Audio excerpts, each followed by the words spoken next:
할렐루야. 우리 다시 한번 아멘으로 화답해 보도록 하겠습니다. 할렐루야. 네, 오늘 예배 자리 가운데 나오신 여러분들 주님의 이름으로 사랑하고 축복합니다. 네, 우리 함께 옆 사람에게 이렇게 함께 얘기하면 좋겠습니다. 오늘도 예배함이 참 행복합니다. 네, 한 번 더 해볼까요? 우리 기쁨으로 예배합시다.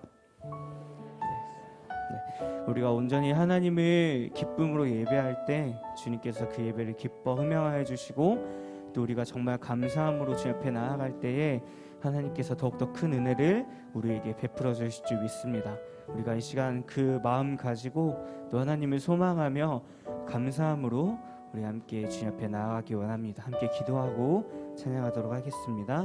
기도하겠습니다. 하나님 감사합니다.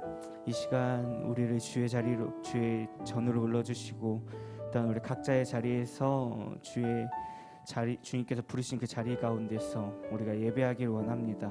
하나님, 우리가 예배할 때 정말 주님을 예배하는데 기쁨을 누리게 하시며, 우리가 온전히 하나님을 믿음으로 바라보며 주 앞에 한 걸음 한 걸음 나아갈 때에 주님께서 그 부어주실 은혜를 우리가 기대하며 소망함으로 나아갈 수 있도록 주님께서 함께하여 주시옵소서. 온전히 하나님을 믿음으로 바라볼 때에 우리 더욱더 감사함으로 주님을 바라보게 하시고, 온전히 우리가 하나님께서 부어주시는 그 은혜의 감격을 깊이 경험하며 누릴 수 있는 시간이 될 수 있도록 이 시간 주님께서 인도하여 주시옵소서.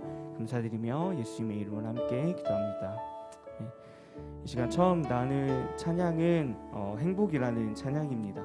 우리가 정말 하나님 앞에서 늘 감사하며 사는 삶, 또한 나의 주님께서 주신 그 작은 것을 나눌 수 있는 그 삶이 주님께서 우리에게 주신 행복이라는 찬양인데요.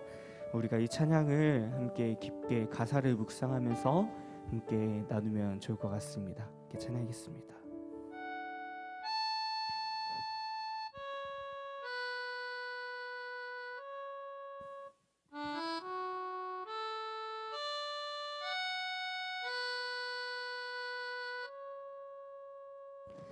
화려하지 않아도 정결하게 사는 삶, 가진 것이 적어도 감사하며 사는 삶, 내게 주신 작은 힘 나눠주며 사는 삶, 이것이 나의 삶의 행복이라고.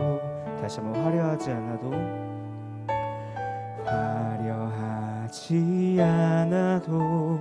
정결하게 사는 삶, 가진 것이 적어도 감사하며 사는 삶, 내게 주신 작은 힘 나눠주며 사는 삶, 이것이 나의 삶의 행복이라고. 눈물날이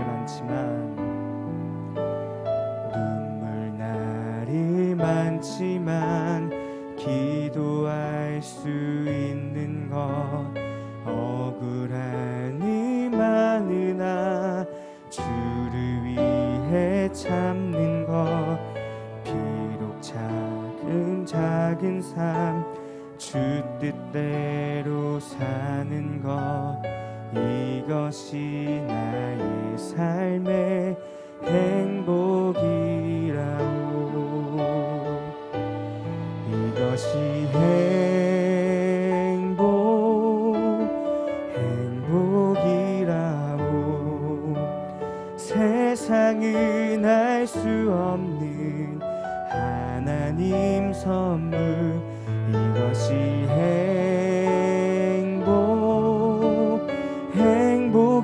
행복이라고.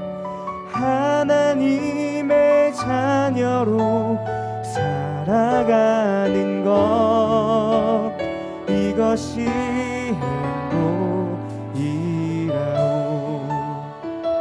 우리 다 같이 한 번 더 이 가사를 묵상하면서 고백하면 좋겠습니다. 화려하지 않아도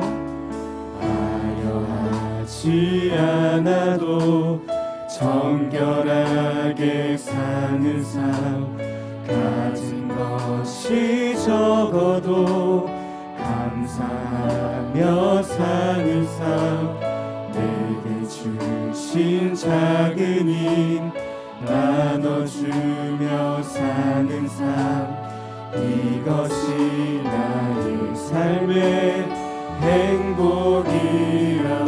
눈물날이 많지만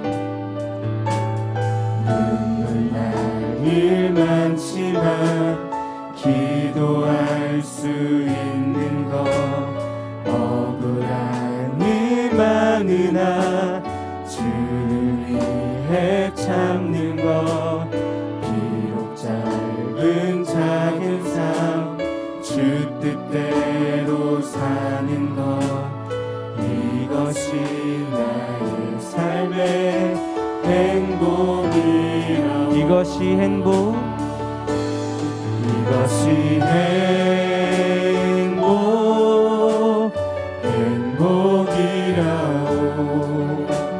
세상은 알 수 없는 하나님 선물, 이것이 행복, 행복이라오.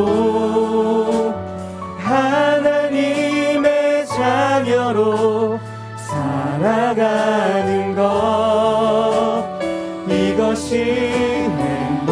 우리 한 번 더 고백하겠습니다. 이것이 행복, 이것이 행복,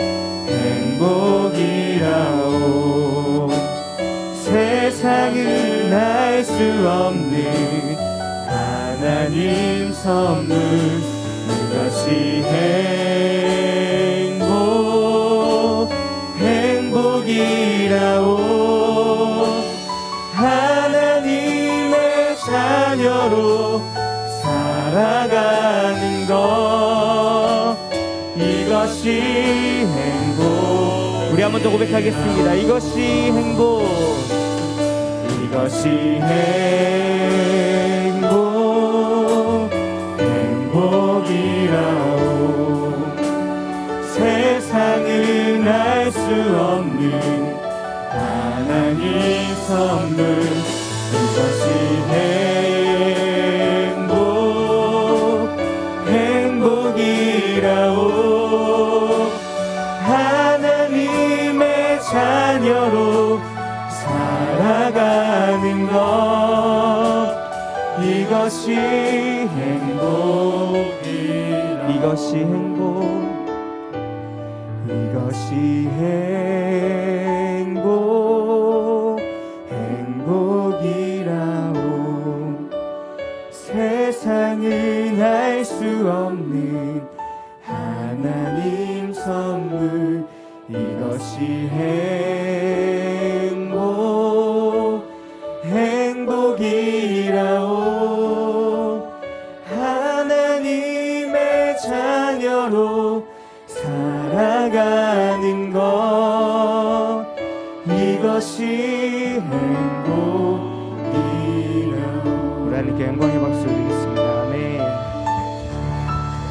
우리 이 시간 함께 자리에 일어나셔서 온전히 우리 함께 한 걸음 한 걸음 걸어가신 주님 함께 찬양하겠습니다.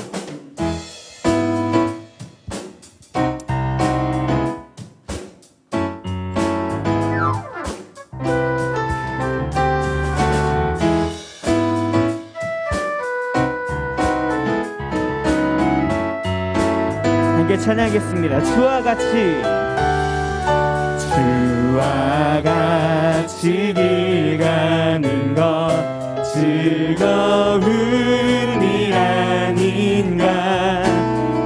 우리 주님 걸어가신 발자취를 다시 한번 주와 같이, 주와 같이 길 가는 것 즐거운 일 아닌가.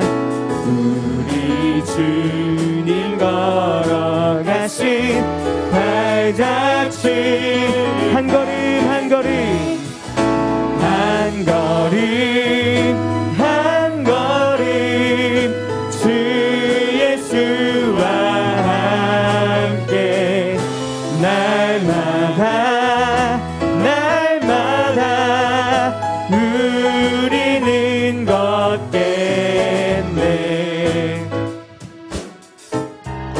정말 2절로 찬양할 때 정말 어린아이 같은 그 마음으로 함께 고백하겠습니다. 어린아이 같은 우리 미련하고 약하나 주의 손에 이끌리어 생명. 다시 한 번 더. 어린아이 같은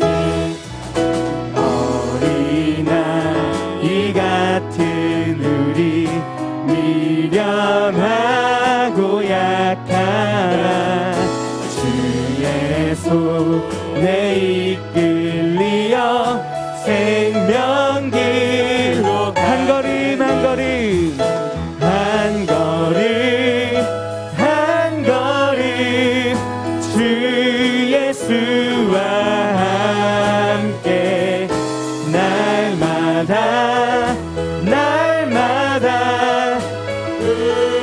우리 한 번 더 한 걸음 한 걸음 한 걸음 한 걸음 주 예수와 함께 날마다 우리 마지막으로 고백하겠습니다. 한 걸음 한 걸음 한 걸음 한 걸음 주 예수와 함께 날마다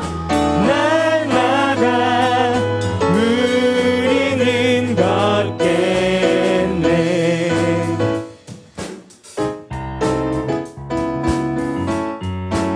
우리 다시 한번 하나님께 영광의 박수 올리며 우리 하나님께 오늘 영광의 박수 올리겠습니다. 할렐루야 아멘.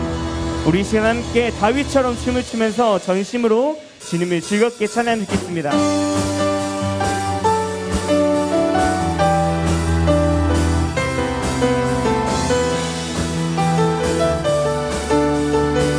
우리 힘차게 찬양하겠습니다.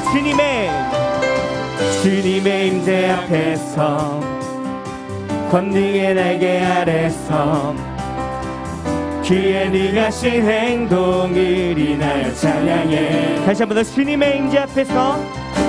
주님의 임재 앞에서 권능의 날개 아래서 그의 능하신 행동을 인하여 찬양해. 주의 나라 주의 권세 주의 나라 주의 권세 찬양 중에 임하네. 모든 원수 굴복하네. 주의 임재 앞에 주의 나라 주의 권세 찬양 중에 임하네. 모든 원수 굴복하네. 내가 춤을 출 때 다윗처럼 춤을 추면서 전심으로 주를 즐거워하라. 모든 만물들아 찬양하라. 영원히 다윗처럼 춤을 추면서 전심으로 주를 즐거워하라. 모든 만물들아 찬양하라. 영원히. 우리 한 번 더 고백하겠습니다. 주님의 임재 앞에서 권능의 날개 아래서 그의 능하신 행동을 인하여 찬양해. 한 번 더. 주님의 임재 앞에서 권능의 날개 아래서 그의 능하신 행동을 인하여 찬양해. 주의 나라 주의 권세 주의 나라 주의 권세 찬양 중에 임하네. 모든 원수 굴복하네. 주의 임재 앞에 주의 나라 주의 권세 찬양 중에 임하네. 모든 원수 굴복하네. 내가 춤을 출 때 다윗처럼 춤을 추면서 전심으로 주를 즐거워하라. 모든 만물들아 찬양하라. 영원히 다윗처럼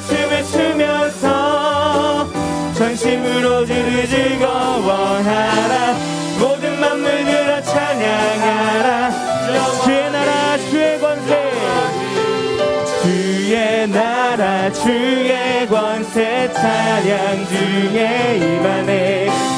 모든 원수 굴복하네. 주의 임재 앞에 주의 나라 주의 권세 찬양 중에 임하네. 모든 원수 굴복하네. 내가 춤을 출 때 다윗처럼 춤을 추면서 전심으로 주를 즐거워하라. 모든 만물들아 찬양하라. 영원히 다윗처럼 춤을 추면서 전심으로 주를 즐거워하라. 모든 만물들아 찬양하라. 우리 마지막으로 고백하겠습니다. 다윗처럼 춤을 추면서 전심으로 주를 즐거워하라. 모든 만물들아 찬양하라. 그날 구원했으니 어찌 잠잠하리. 기쁨의 찬송들 주내 제사했으니 어찌 잠잠하리. 기쁨의 경배들 주를 향한 나의 사랑 주를 향한 나의 사랑 멈출 수 없네. 주를 향한 나의 열정 주를 향한 나의 열정 멈출 수 없네.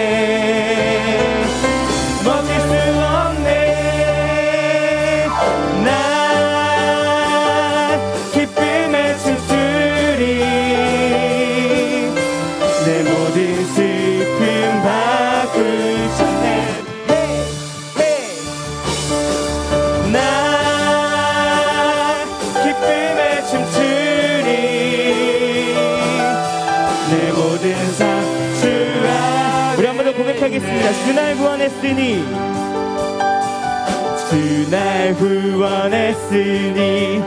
어찌 잠잠하리. 기쁨의 찬송들 주내 제사했으니 어찌 잠잠하리. 기쁨의 경배들 주를 향한 나의 사랑 주를 향한 나의 사랑 멈출 수 없네.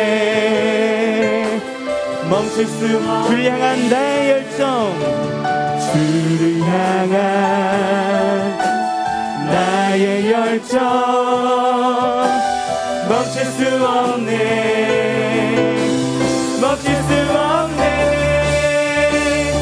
나 기쁨의 춤추리. 내 모든 슬픔 바꾸셨네.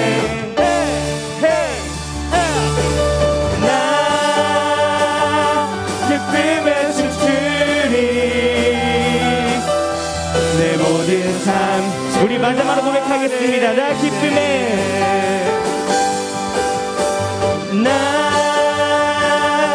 기쁨의 춤추리.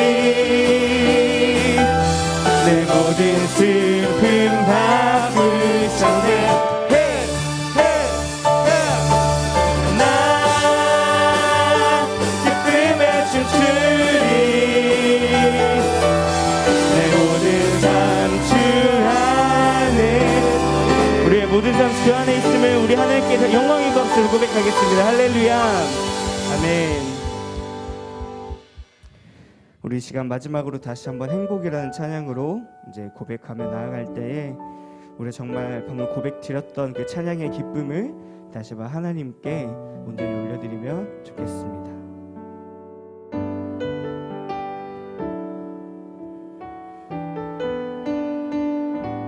우리 함께 찬양하겠습니다. 화려하지 않아도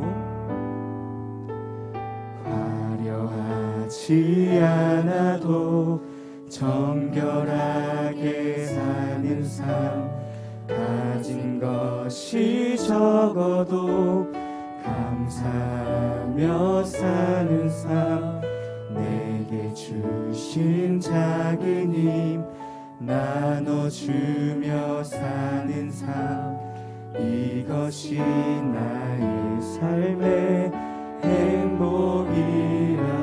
눈물날이 많지만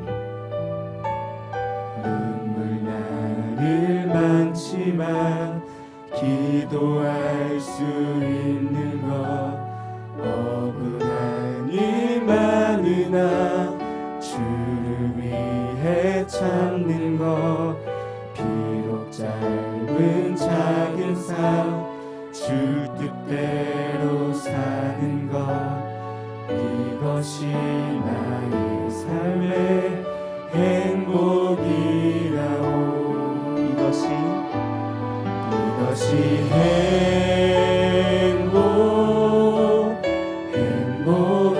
행복이라오. 세상은 알 수 없는 하나님 선물, 이것이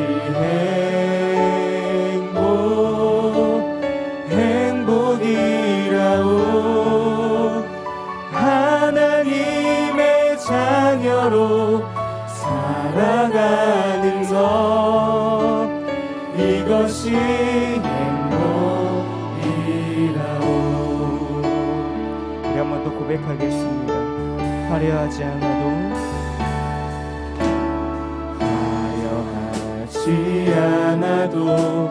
정결하게 사는 삶, 가진 것이 적어도 감사하며 사는 삶, 내게 주신 작은 힘 나눠주며 사는 삶, 이것이 나의 삶의 행복이라. 눈물날이 많지만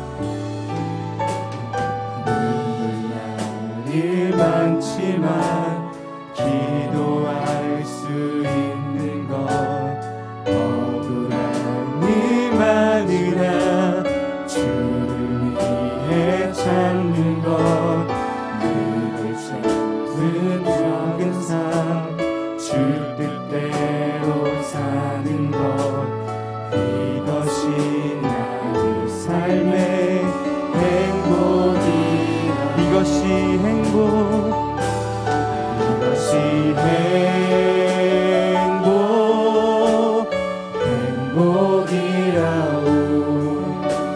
세상은 알 수 없는 하나님 선물, 이것이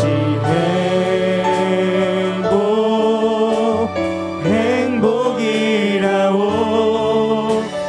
하나님의 자녀로 살아가는 것, 이것이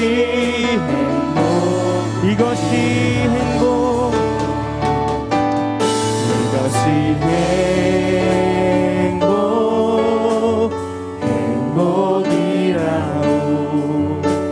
세상은 알 수 없는 하나님 선물, 이것이 행복이라오. 하나님의 자녀로 살아가는 것, 이것이 행복이라. 우리 목소리로 고백하겠습니다. 이것이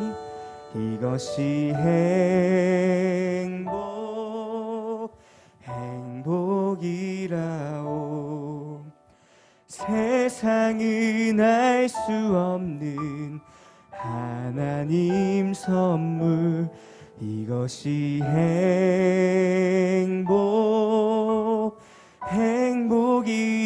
행복이라오.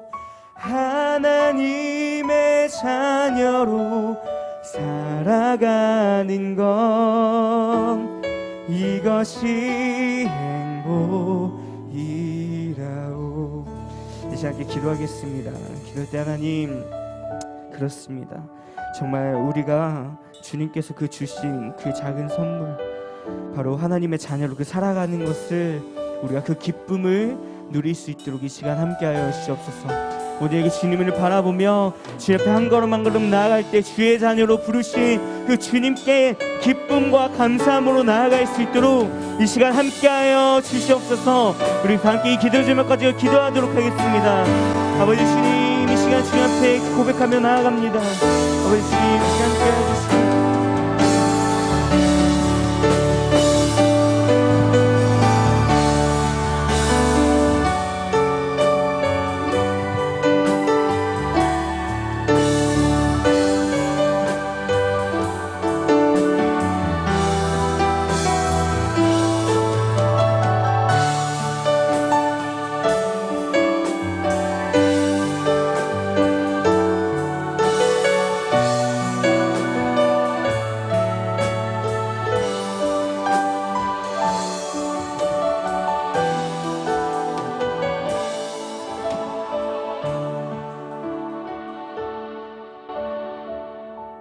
사랑과 은혜의 하나님, 죽어마땅한 저희들을 부르사 자녀 삼아 주시고 하나님의 은혜로 거룩한 주일을마다 하나님께 예배하게 하심을 감사드립니다. 하나님, 지금 이 나라가 코로나와 폭염으로 고통 속에 살아가고 있습니다. 긍휼히 여겨 주시옵소서. 주님의 돌보심으로 고통 속에 지친 영혼들이 치유되고 회복되어 하늘의 평강을 누릴 수 있도록 허락하여 주시옵소서. 주님이 사랑하시고 친히 세우신 우리 샘물교회가 주님과 동행하는 교회 되기를 소망합니다. 사랑의 주님, 우리 교회 아동부, 청소년부, 청년부 여러 행사가 하나님의 은혜와 축복 속에 마칠 수 있도록 인도하여 주시옵소서. 지금 이 시간 주님의 뜻을 택하여 복음을 전하고 계신 선교사님들과 가족들을 영육간 강건하게 지켜주시고 그들의 필요를 풍성하게 채워주시기를 간절히 소망합니다. 우리의 마음이 주님의 마음 되게 하시고 우리의 모든 삶이 소금과 빛이 되어 생명을 살리셨던 주님의 말씀이 흘러넘치게 하시옵소서. 이 시간 귀한 말씀을 듣는 저희들에게 하나님의 은혜가 충만하게 하시고 비대면 영상으로 예배드리는 성도들에게도 같은 은혜로 채워주시기를 간절히 소망합니다. 귀하신 말씀을 들고 단위에 세우신 목사님에게도 성령으로 붙드시고 영육간의 강건함을 허락하여 아버지의 영광을 나타나게 하시옵소서. 이 모든 말씀 저희들의 찬양과 기도를 들으시고 긍휼히 여겨주실 예수 그리스도 이름으로 기도드렸습니다. 아멘. 전능하사 편지를 만드신 하나님 아버지, 그의 아들 우리 주 예수 그리스도를 믿사오. 이는 성령으로 잉태하사 동정녀 마리아에게 나시고 본디오 빌라도에게 고난을 받고 십자가에 못 박혀 죽으시고 장사한 지 사흘 만에 죽은 자 가운데서 다시 살아나시며 하늘에 오르사 전능하신 하나님 편에 앉아 계시다가 저리로서 산 자와 죽은 자를 심판하러 오시리라. 성령을 믿사오며 거룩한 공예와 성도가 서로 교통하는 것과 죄를 사하여 주시는 것과 몸이 다시 사는 것과 영원히 사는 것을 믿사옵나이다. 아멘.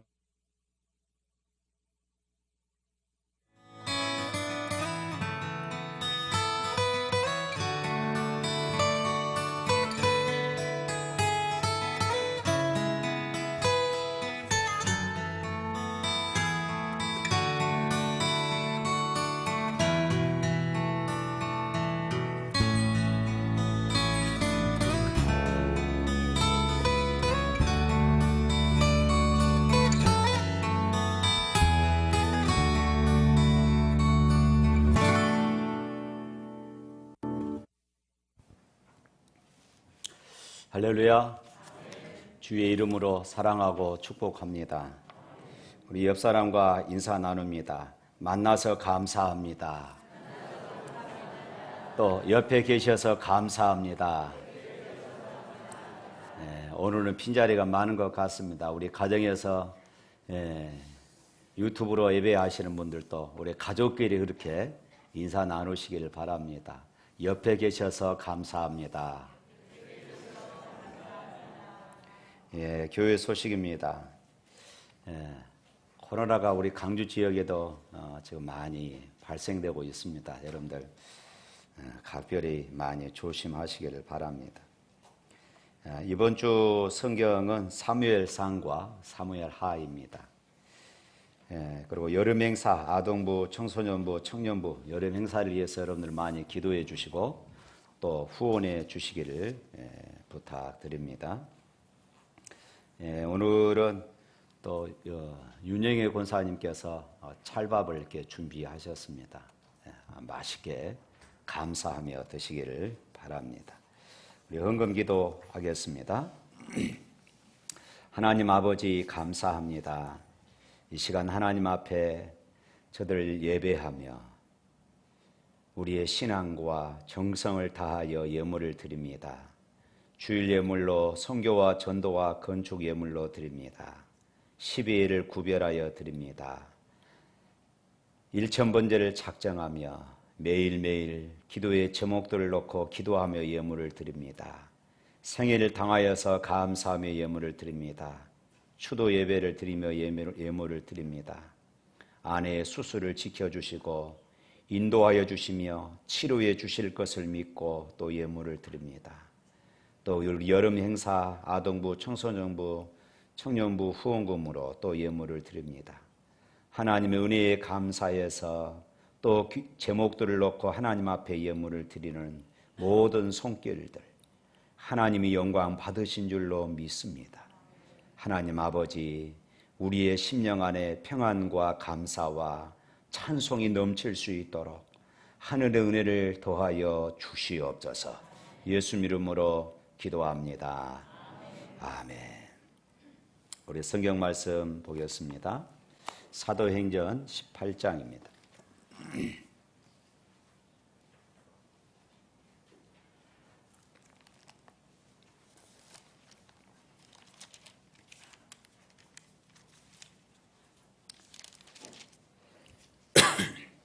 사도행전 18장 24절부터 마지막 28절에 있는 말씀까지 보겠습니다.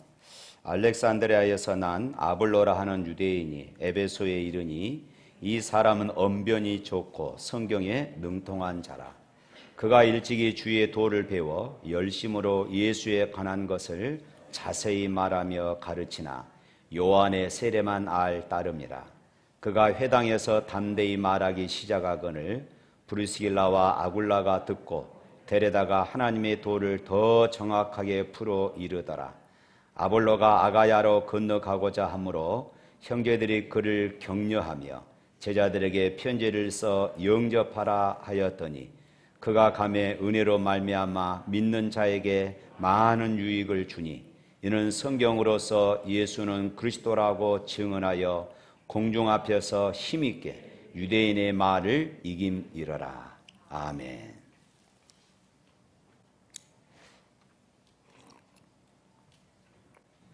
오늘은 사도행전 25번째 시간입니다.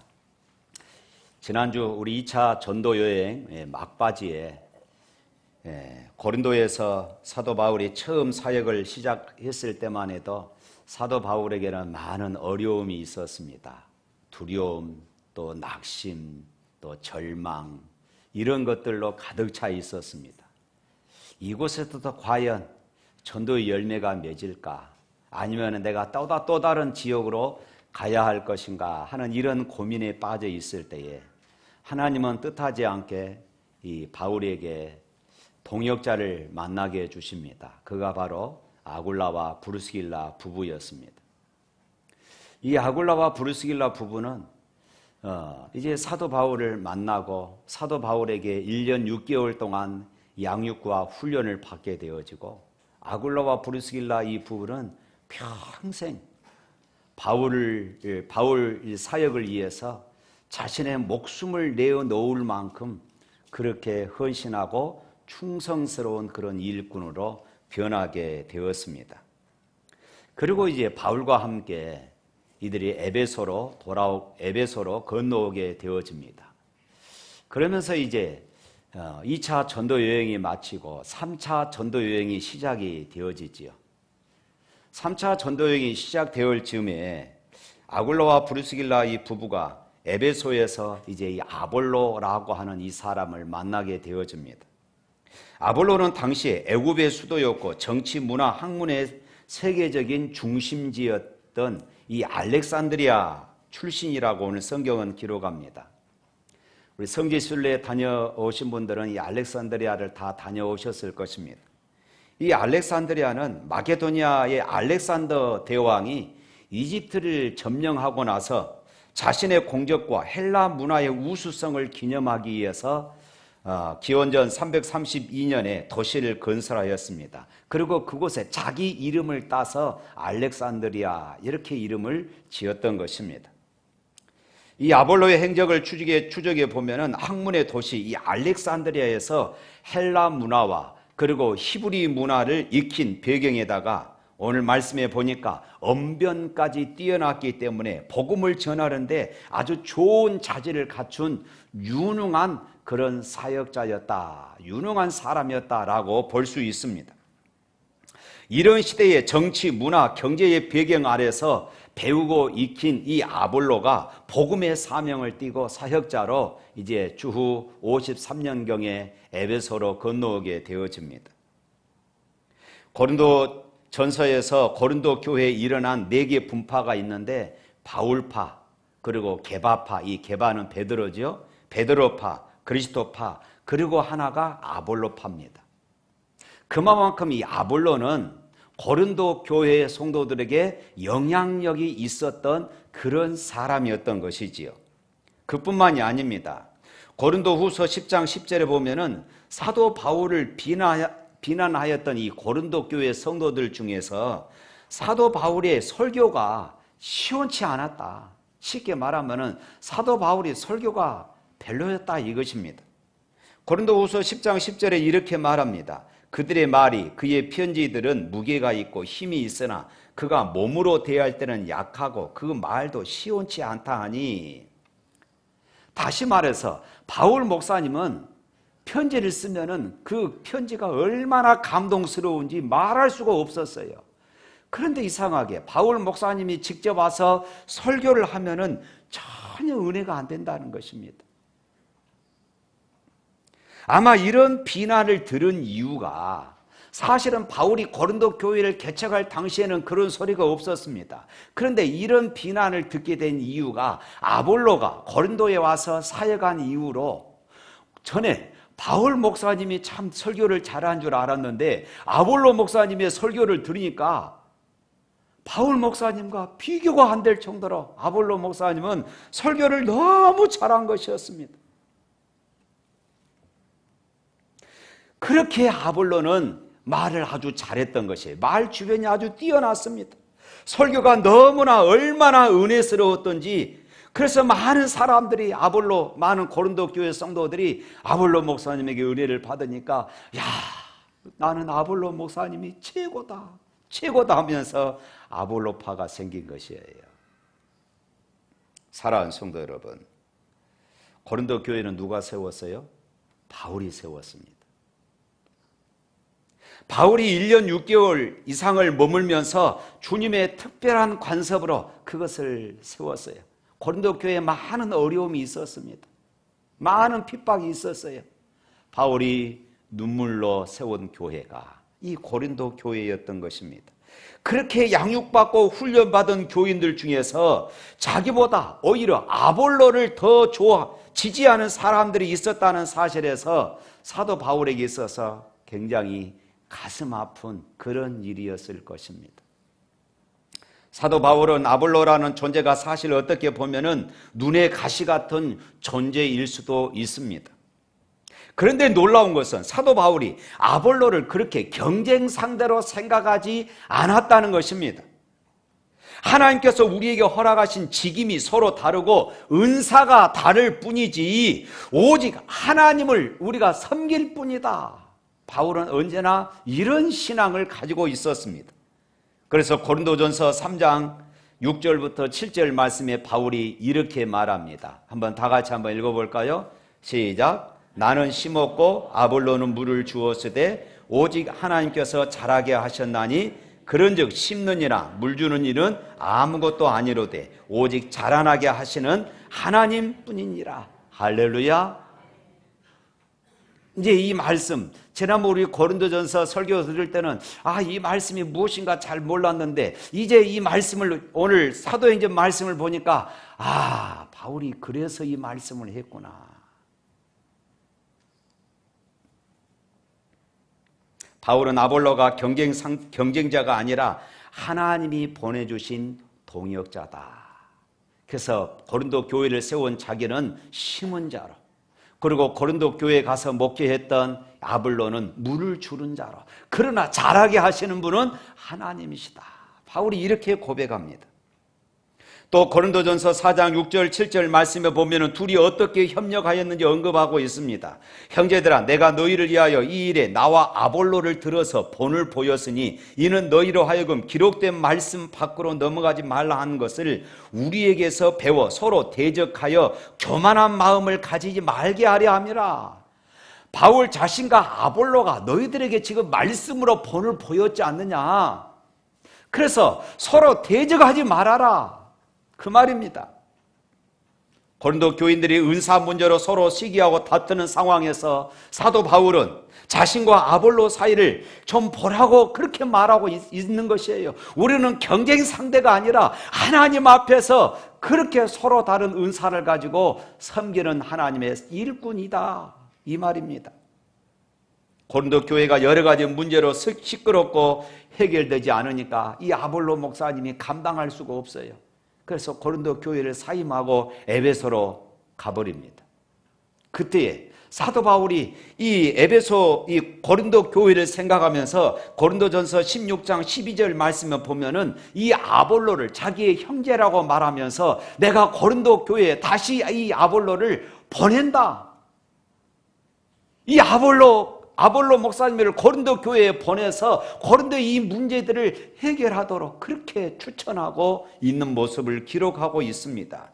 이런 것을 보면은 당시에 고린도 교회가 아볼로파니 바울파니 이렇게 나눠져 있는 상황에서 사도 바울은 자기가 직접 가서 아볼로가 못했으니까 내가 직접 가서 해결하겠노라 이렇게 말하지 않고 아볼로를 다시 보내서 고린도 교회의 이 문제들을 해결하도록 했다는 이 사실을 생각해 보면은 바울이 참으로 대단한 사람이었던 것을 우리가 보게 되어집니다. 고린도 교회의 사도 바울과 아볼로는 겉으로는 경쟁 관계로 보였을런지 모릅니다. 사람의 생각으로는 그럴 수 있어요. 그러나 바울과 아볼로 사이에는 정말로 성령 충만한 상태의 그런 상황이었기 때문에 전혀 시기하거나 질투하지 않았던 것입니다. 성도 여러분, 예수 그리스도 안에서 이렇게 될 수 있기를 주님의 이름으로 축복합니다. 할렐루야. 사실 아볼로는 사도 바울과 그처럼 대등할 정도로 훗날 그렇게 이 바울파니 아볼로파니 이렇게 나눠줄 정도로 아볼로는 굉장히 실력 있는 그런 사람이었습니다. 그런데 이런 아볼로였지만은 그도 처음부터 예수님을 바로 믿은 사람이 아니었다고 오늘 성경은 그렇게 말하고 있어요. 25절 말씀 한번 읽어볼까요? 오늘 25절. 그가 일찍이 주의 도를 배워 열심으로 예수에 관한 것을 자세히 말하며 가르치나 요한의 세례만 알 따름이라. 요한의 세례.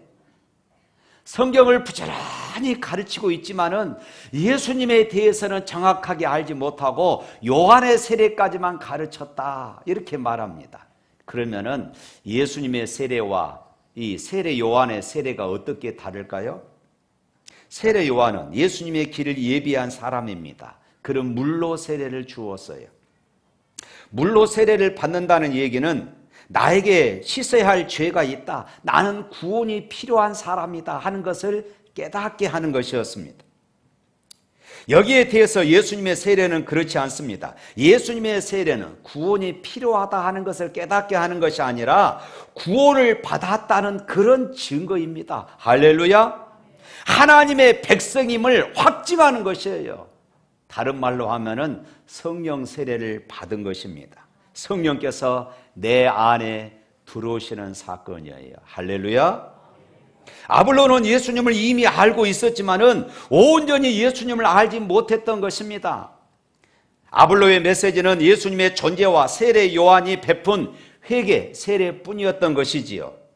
그 이후에 일어난 일에 대해서는 몰랐습니다. 예수님의 고난과 예수님의 부활, 그리고 성령님의 강림으로 시작된 교회와 사도들의 행적에 대해서 아볼로는 아직 알지 못했던 것입니다. 어느 날 아굴라 부부가 이 아볼로의 설교를 듣게 되었습니다.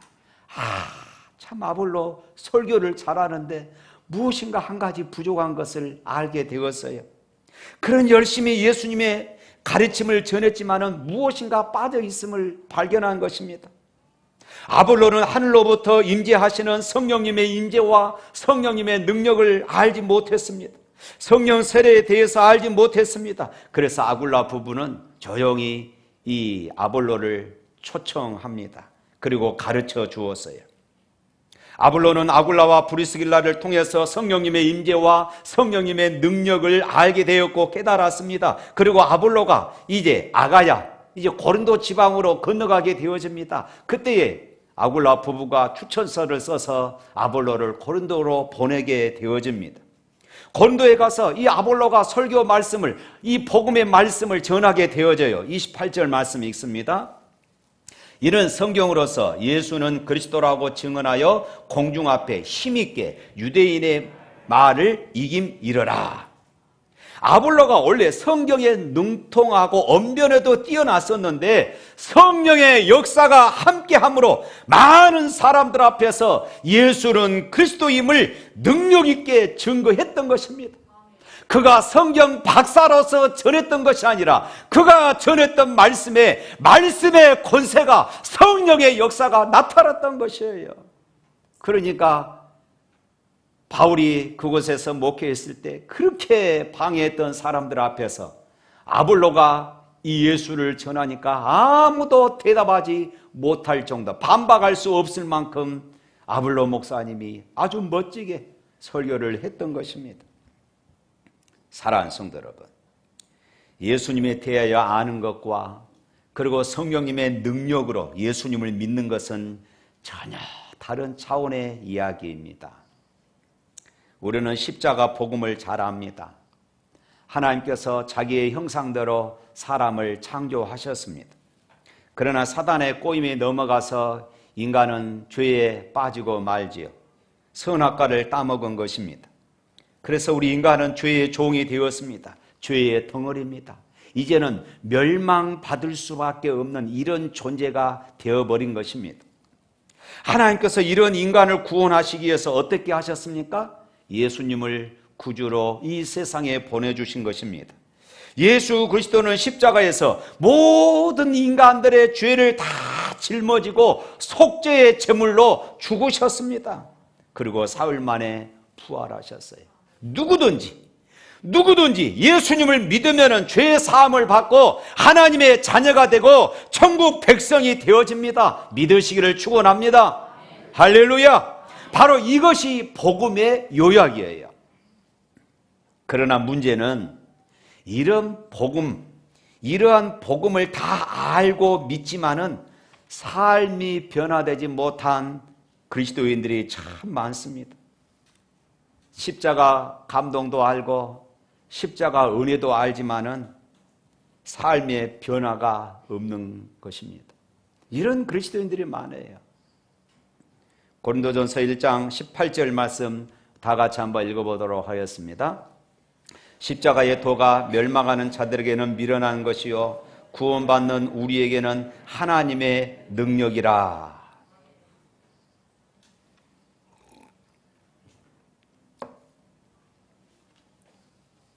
이 십자가의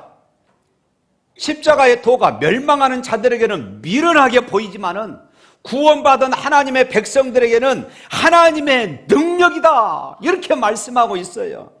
이 말씀처럼 진짜 여러분의 삶에 하나님의 능력이 되었습니까? 그렇다면 여러분이 십자가의 복음을 정말로 알면서도, 예수님이 나를 위하여서 십자가에 죽으셨음을 우리가 알면서도 왜 우리에게는 여전히 미운 사람들이 많고 시기하는 사람들이 그렇게 많습니까? 왜 그렇게 용서가 안 되는 사람들이 많이 있습니까? 내가 십자가의 은혜를 알고 십자가의 감동을 안다 하면서도 왜 다른 사람들을 보면은 그렇게 허물이 자꾸 보이고 미움이 생깁니까? 이런 복음이 어디 있습니까? 하나님은 지옥 갈 나를 용서해 주시고 죄는 내가 지었는데 예수님께서 그 죄값을 십자가에서 대신 치르시는 그런 은혜를 내게 주셨다고 믿으면서도 왜 우리는 다른 사람들을 용서하지 못하고 다른 사람들의 허물들이 자꾸 보일까요? 하나님이 나를 얼마나 사랑하시길래 독생자를 주시면까지 우리를 사랑하셨습니까? 이것이 복음입니다. 우리가 이것을 믿는다면 왜 우리가 두려워하고 걱정하고 염려합니까? 우리가 이것을 믿는다면 왜 우리가 서로 정죄하고 판단합니까? 우리가 십자가의 은혜를 믿는다면 왜 우리가 용서가 안 되는 것입니까? 왜 우리가 습관적으로 죄를 버리지 못하는 것일까요? 그것은 예수님을 믿는다 하면서도 내 가슴으로 성령의 능력으로 그렇게 믿지 못하기 때문에, 내 머리로만 믿기 때문에 그렇습니다. 복음을 아는데도 내 삶에 미움, 다툼, 시기, 질투, 불평, 원망, 두려움, 염려가 많이 있습니다. 십자가 복음이 분명하지만은 내게는 능력이 아닙니다. 왜 이런 일이 일어날까요? 그것은 내가 예수님에 대해서 아는 것이지 성령의 역사로, 성령의 능력으로 믿어지지 않기 때문에 그런 것입니다. 그러므로 성도 여러분, 성경에 대해서, 예수님에 대해서 알기는 많이 아는데 감동이 없습니까? 기쁨이 없습니까? 감사가 없습니까? 사랑이 없습니까? 다 깊은 은혜의 자리로 나아갈 수 있기를 축원합니다. 성령께서 나를 붙잡아 주시고 머리로만 아는 그런 복음이 아니라 내 가슴이 뜨거워지고 내 삶이 변화되어지는 그 복음으로 하나님 내 안에 다가서게 하여 주옵소서. 바로 그럴 때에 우리가 예배 시간 시작하면서 찬양했잖아요. 화려하지 않아도 정결하게 사는 것이 행복이라. 가진 것이 없어도 감사하며 사는 것이 행복이고, 눈물 날 일 많지만은 기도할 수 있는 것이 행복이고, 억울한 일 많으나 주를 위해 참는 것이 행복이라고 자신 있게 찬양할 수 있는 것입니다. 우리는 세상에 알 수 없는 하나님의 선물을 받은 사람들입니다. 우리는 우주 만물을 창조하시고 우리 인생의 생사화복을 주장하시는 하나님의 자녀로 살아가는 사람들입니다. 할렐루야. 예수를 믿어도 어쩔 수 없구나 하는데 그렇지가 않습니다. 많은 분들이 교회에 왔다가 실망하고 세상으로 나가면서 내가 예수 믿는 사람들을 보았지만은 그들은 나와 똑같더라, 예수 믿어도 별 소용이 없더라, 그런 사람들을 종종 우리가 보게 되어집니다. 또 그런 말을 들을 때마다 참 가슴이 아프지요.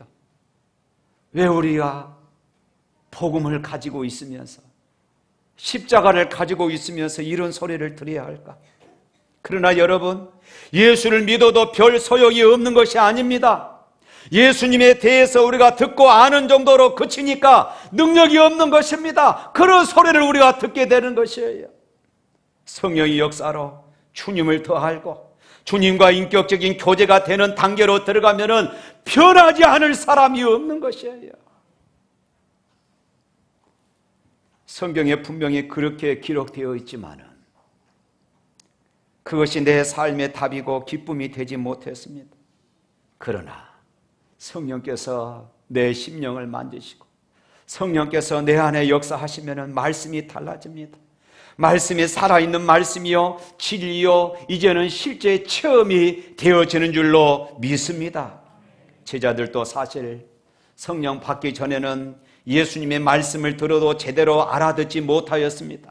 그러나 성령을 바꿔서 그들의 삶이 변화되었습니다. 이제는 머리가 아니라 그들의 삶이, 그들의 가치관이, 그들의 가슴이 뜨거워졌던 것입니다. 가슴이 느낀 것이에요.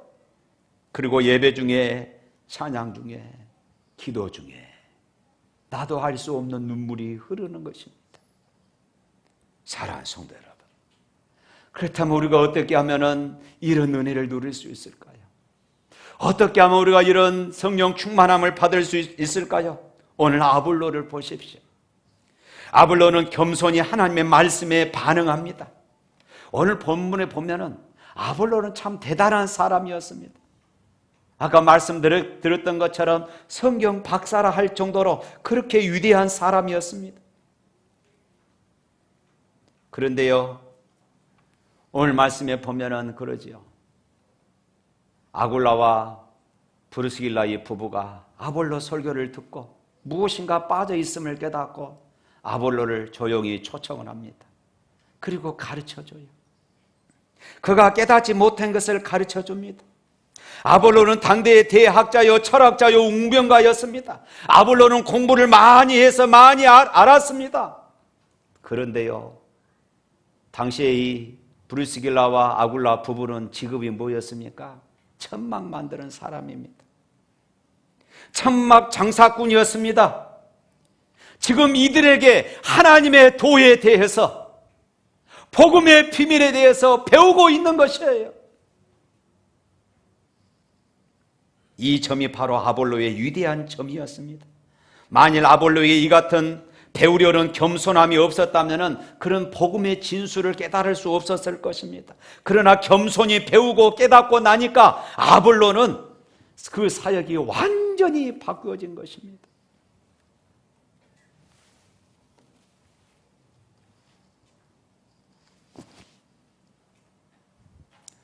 사랑하는 성도 여러분, 오늘 이 시간 오늘 우리에게 필요한 것이 바로 이것입니다.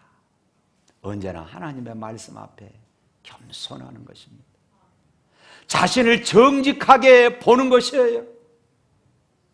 겉으로 포장된 것이 아니라 하나님이 내 영혼을, 내 속사람을 보고 계십니다. 내 중심을 보고 계셔요. 그 하나님 앞에 내가 정직하고 그 하나님 앞에 내가 겸손하고 그 하나님의 말씀 앞에 나를 내려놓을 때에 하나님은 나를 변화시켜 가시는 것입니다.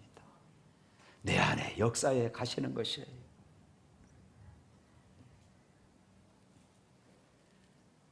우리가 이런 심정으로 하나님 앞에 나오면은 하나님은 우리를 은혜의 자리로 그렇게 이끌어 가실 것이에요. 우리가 자주 부르는 찬송가 214장 나 주의 도움 받고자 하는 찬양이 있습니다. 그런데 이 찬양 가사가 지어진 배경이 있어요. 전도자 무디가 어느 날 복음을 전했습니다. 복음을 전하고 나니까 한 소녀가 전도자 무디에게 찾아와서 이렇게 묻습니다. 선생님, 나는 예수님의 더 큰 사랑을 깨닫고 싶은데 어떻게 하면 좋겠습니까? 그랬더니 전도자 무디가 이렇게 이야기했어요. 야, 성경을 많이 읽어야 한다. 말씀 속에 하나님의 풍성한 세계가 가득히 펼쳐 있단다. 그리고 네 시간을, 네 건강을 하나님께 드리는 그런 헌신된 삶을 살면 된단다. 이렇게 이야기했어요. 그때 이 아이는 눈물을 주르르 흘리면서 무디 전도자에게 이렇게 이야기했습니다. 선생님, 나는 글을 배우지 못해서 성경을 읽을 수가 없어요. 그래도 주님의 사랑을 깨달을 수 있을까요? 그래도 주님을 만날 수 있을까요? 저는 건강하지 못합니다. 몸이 약해요. 이 몸을 주님은 받아주실까요? 우리 엄마 아빠는 가난합니다. 내가 드릴 것이 없어요. 그래도 주님이 나를 기뻐하실까요? 그러면서 눈물을 흘린 거예요. 이 소녀의 얼굴에는 말할 수 없는 은혜가 넘치고 있었습니다. 광채가 일어나고 있었어요.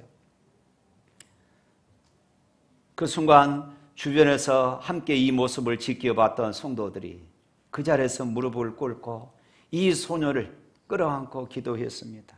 주님, 이 소녀의 이 모습 이대로 주님이 받으시옵소서. 이 모습을 지켜보던 엘리자 해밀턴이라고 하는 이 여자분이 시를 쓰기 시작했습니다. 주의 크신 역사를 이루기 위하여 연약한 우리를 받으시옵소서.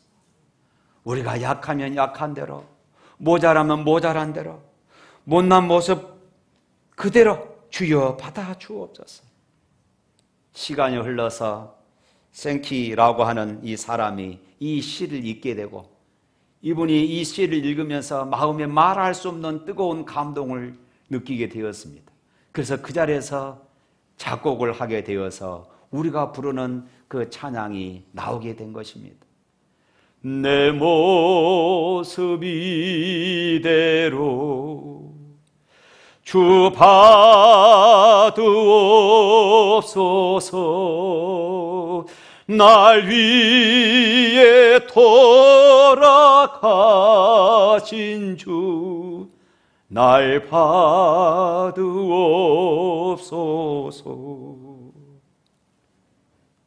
사랑하는 성도 여러분, 믿음은 성경에 대한 지식도 중요하지만 그보다 더 중요한 것이 있습니다. 하나님을 향한 우리의 마음이에요. 하나님을 향한 우리의 마음입니다. 많이 하는 것도 중요하지만은 하나님의 백성이 되고 하나님의 백성으로 살고 싶어하는 사모하는 마음이 더 중요한 것입니다. 언제나 하나님 앞에 겸손히 자신의 모습을 내려놓고 하나님의 은혜를 사모하는 그런 삶으로 살아갈 수 있기를 주님의 이름으로 축복합니다. 우리 찬양하겠습니다.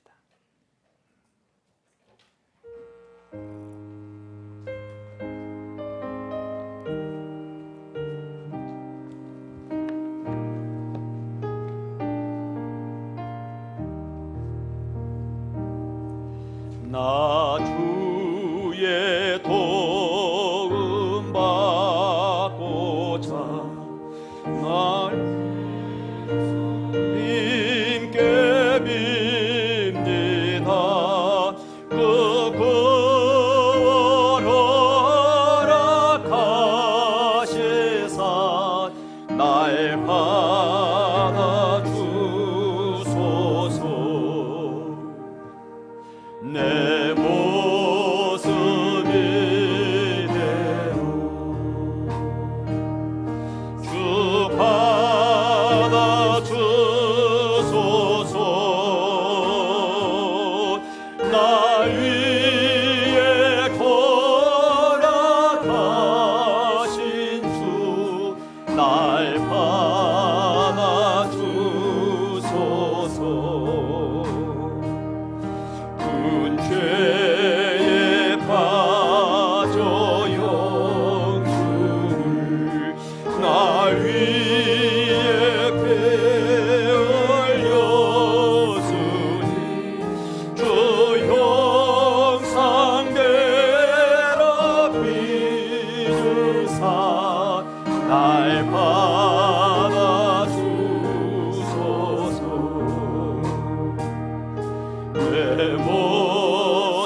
주님 소신 발 앞에 나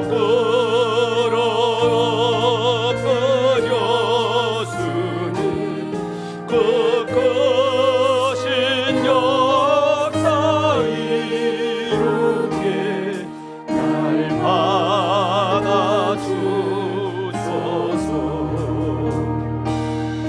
내 모습 이대로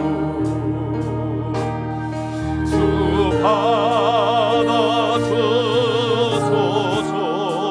받아주소서.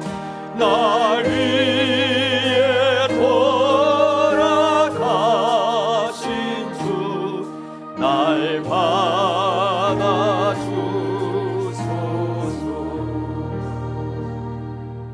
기도하겠습니다.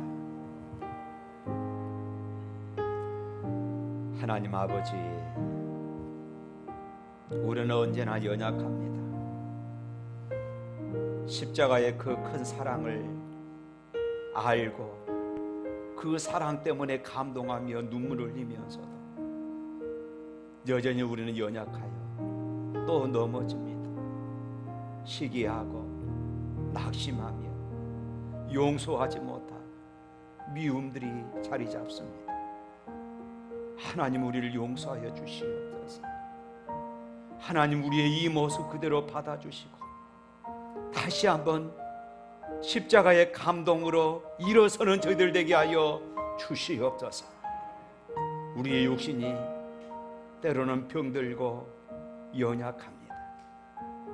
때로는 우리의 삶이 가난하고 허덕입니다. 때로는 우리가 하나님의 말씀을 잘 깨닫지 못하고 배우지를 못했습니다. 그럼에도 불구하고 하나님, 우리를 사랑하시며 우리를 위하여서 십자가에서 죽으시고 부활하신 이 은혜에 사로잡히는 그런 삶으로 살아가게 하여 주시옵소서. 예수 이름으로 기도합니다. 아멘. 주 예수 그리스도 은혜와 하나님 아버지의 무한하신 사랑과 성령님의 감동하시고 교통하신 역사가 하나님의 말씀 앞에 언제나 겸손하며 정직하여 우리의 모습 그대로를 주님 앞에 드리며 살기를 바라는 주의 백성들 머리 위에 영원토록 함께 있을지어다. 아멘.